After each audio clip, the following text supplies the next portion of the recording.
Just when you thought it was going to be a mundane Friday night and you wouldn't have much to talk about, out comes a bunch of news about the Montreal Canadiens, some rankings, some news about Lane Hutson, and some news about the Ottawa Senators making a trade in the preseason for a tough guy. Let's talk some puck.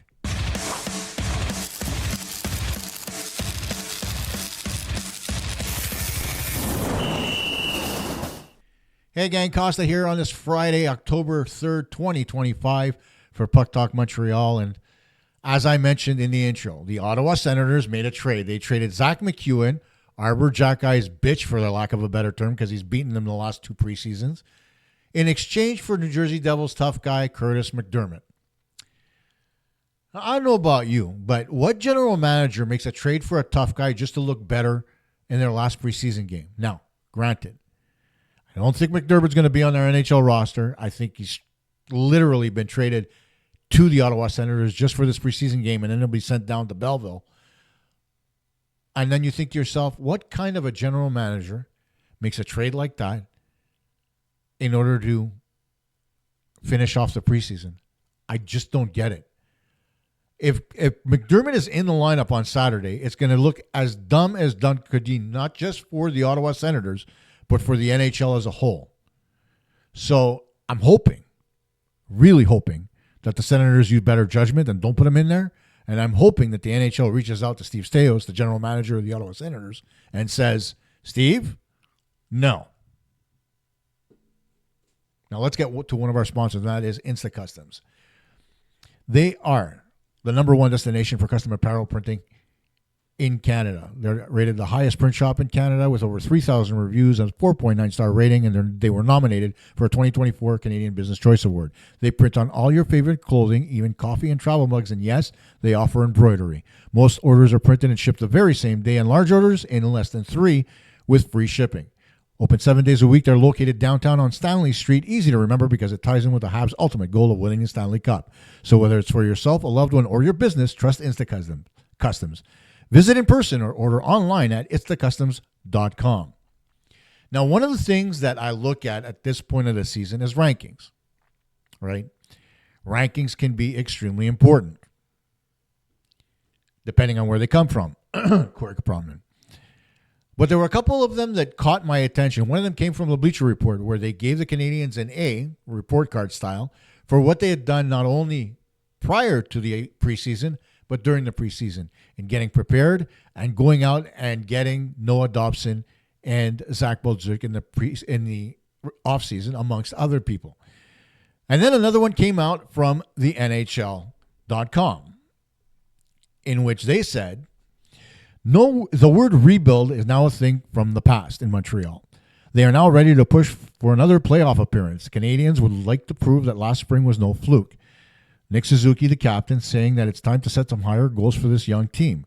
Montreal was able to add 2 young players, as I just mentioned before, to the already young core with the acquisitions of defenseman Noah Dobson and forward Zach Bolduc. Forward Ivan Demidov could follow in the footsteps of defenseman Lane Hutson and win the Calder Trophy as the league's Rookie of the Year, coming from JF Chaumont of LNAsh.com.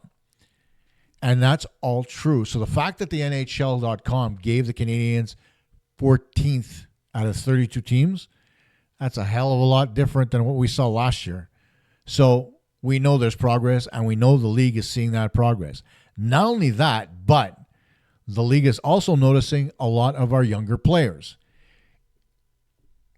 In that, when you look at the list of predicting points for players under 26 in the Atlantic Division, the Canadiens rank very well with Hutson at 79 points, Caulfield at 77, Demidov at 69, Slafkovsky at 66. Now, if you look at this list, you could say to yourself, wait a minute, Demidov at 69, that's a relatively good number for a rookie. When you take a look at Caulfield, I think that number's a little low. It should be a little bit higher. Hutson at 79, that's a good place to be. And Slafkovsky at 66, it's a 15-point jump from where he was last season. So all in all, that is great as far as the Canadiens are concerned. Not only that, but keep in mind that Captain Nick Suzuki is predicted to have a 100-point season this year. And if Caulfield gets to his numbers and Slafkovsky to his, no doubt that those 11 points that eluded Suzuki last year for the 100th century mark, he'll get them. So that's great news for the Montreal Canadiens. Another thing I also wanted to get to in this video was the situation as far as Lane Hutson is concerned. Now, there was a poll on our YouTube channel where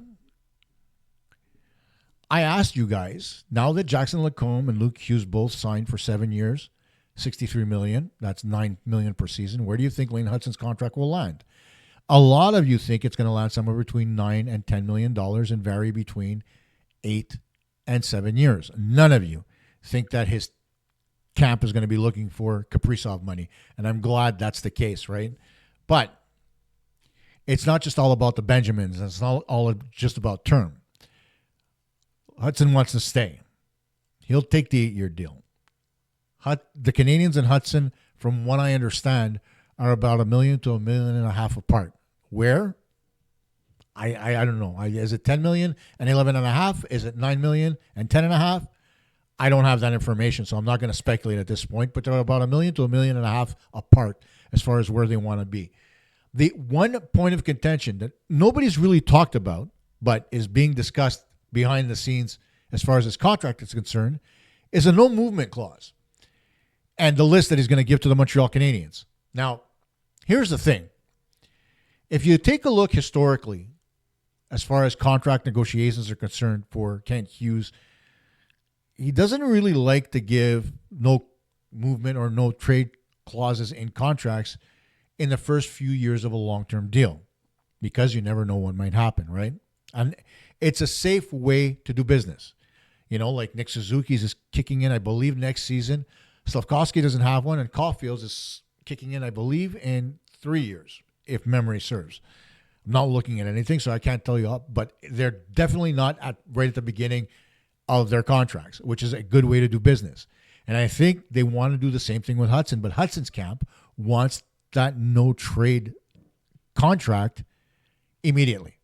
They don't want it to be 3 or 4 years down the road. We want it from the very start of the contract. And that's where the sticking point is. It's more than about the money. The money isn't really where their sticking point is because they're agreeing on the range.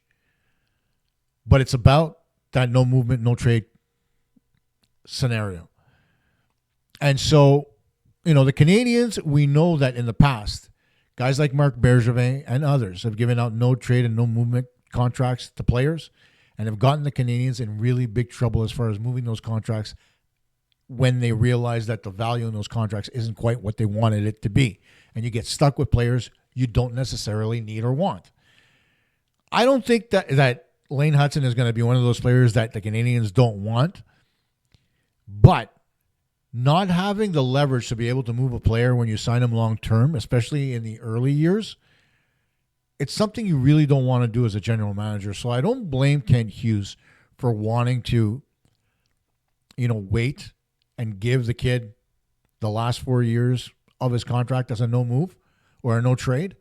But the first 4, I don't think they even need it. I don't think, given the window that the Canadiens have, given the talent that the Canadiens have, I don't think by any stretch that Lane Hutson is going to want to leave when the Canadiens are just opening the window as far as contention is concerned in the playoffs. If it were the tail end of a rebuild and you saw that there was no light at the end of the rainbow, then yeah, maybe I would. But there's a lot that the Canadiens are going to be able to do this season, especially given the fact that Demidov's in the lineup and the 2 power play units are going to be exceptional. We've got stacked talent on defense.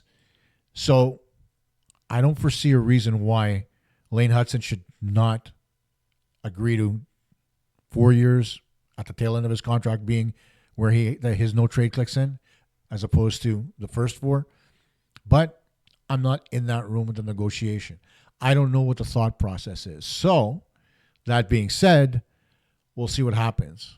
But they are close as far as money and term is concerned. So I think it's going to get signed sooner rather than later, and there's going to be some kind of, compromise between the two sides because they want to remain together, right? There's no way that Kent Hughes wants to lose him. And the thing about Lane Hutson is he's really not in a position where he has any leverage. He's got no arbitration rights. He's got no rights as far as where he can go as an RFA when his entry-level contract is done. So he's got to kind of fall in line, but the Canadiens know he's looking for a paycheck. So they're trying to give him what he wants, which is going to be accommodating for the team. And so there's got to be some middle ground that's found there between the two sides. Now, if you took a look at the thumbnail that I put up for this video, I kind of talk about the Atlantic Division being up for grabs. And it kind of is. When you look around the division, the teams that normally, they normally dominate the Atlantic, I don't think they will this year. Starting with the Florida Panthers.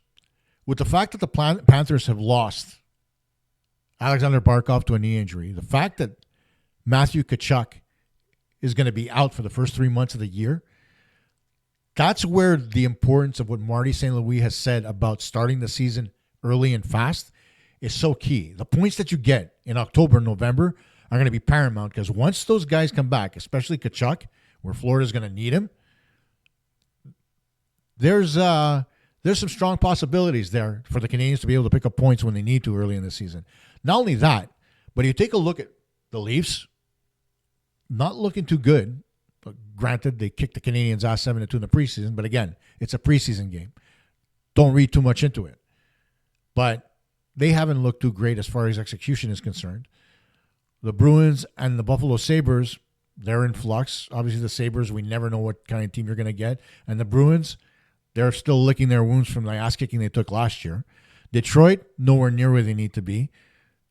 Tampa Bay Lightning could be there, but again, haven't really made all that many changes to their roster. So they could very well look like the same team they were last year. They'll be competitive. Vasilevsky is getting a little older. You never know what you're going to get from Tampa this season. So, and then, of course, there's the Ottawa Senators who, they're kind of, as far as talent is concerned, they're kind of even with the Montreal Canadiens, but I don't think that the Ottawa Senators have nearly the same chemistry as Montreal does. And I'm not saying that as a Canadiens fan. I'm saying that as, listening to everybody around the league, knowing how tight this locker room is, including all the players. So I think the division is definitely up for grabs, and that bodes well for the Canadiens. You might not think it bodes well as far as stock and capital is concerned because, the higher they end up in the division, the less value their draft pick is going to have. But haven't we had enough to this point of the Canadiens worrying about where they're going to draft?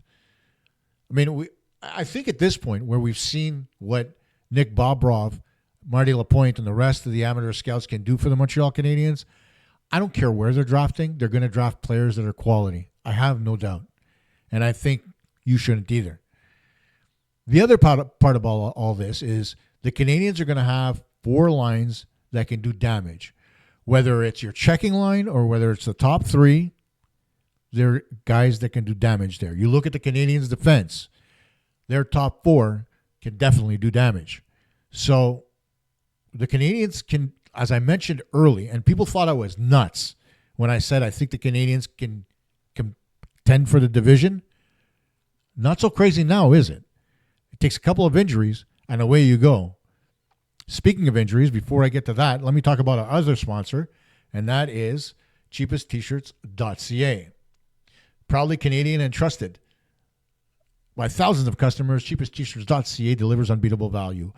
You'll always get the lowest prices plus same-day shipping, even next-day delivery, so your order arrives fast. With thousands of products and over 36 trusted brands like Gildan, jerseys, and American Apparel, the selection is unmatched. Whether you're shopping for everyday clothing, tote bags, aprons, and so much more, you'll find it all in one place. Cheapesttshirts.ca is the go-to source for businesses, events, apparel printing companies, and resellers, or people just wanting to find deals on everyday clothing. Plus, enjoy free shipping on large orders and a simple, easy-to-use website that makes ordering online a breeze. Get the cheapest deals in Canada today at cheapesttshirts.ca. That ad could be a tongue twister, let me tell you, and I'm getting better at it, and I'll eventually sail through it, but it's a tough one. One more thing I wanted to mention. There was a lot of confusion between what was reported by the Hockey News and what was reported elsewhere about Zachary Bolduc. Zach Bolduc has got exactly the same thing as Noah Dobson and Caden Gooley did, and that is a mild groin strain. It's not an upper body injury, it's his groin. And as I mentioned, groin injuries in the preseason can happen. They primarily happen because guys aren't warmed up enough, they haven't stretched, whatever the case is. It's a mild strain. Don't read too much into it. He'll be ready for the regular season. Probably won't see him tomorrow night because Joe Veleno is taking his place at left wing, and Sam Montembeault has been slated to start tomorrow, which doesn't bode very well for Kaapo Kähkönen. But tomorrow night's going to be an interesting game. The Ottawa Senators bringing out a primarily NHL lineup.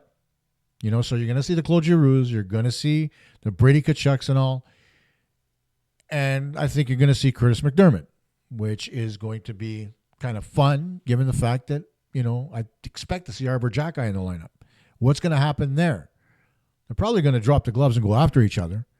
It's not going to be pretty, and I'm going to feel sorry for McDermott, but it's going to be an exercise in futility because we know how tough the Canadiens have gotten with, Struble there and the Jacki brothers if needed. So I don't know what the Ottawa Senators are trying to prove. I don't know why they're doing this. I'd love for you guys to tell me why they're doing this. Put it in the comments because I can't understand why a team would want to go into their last preseason game trying to kick somebody's ass instead of trying to see what they have as far as a hockey club is concerned. And that's it for a Friday night. Tomorrow night, Habs and Ottawa Senators from the phone booth in downtown Montreal. It should be an excellent game. And it should be, in my mind, another win for the Canadiens ahead of the opener on October 8th. We'll see you tomorrow night.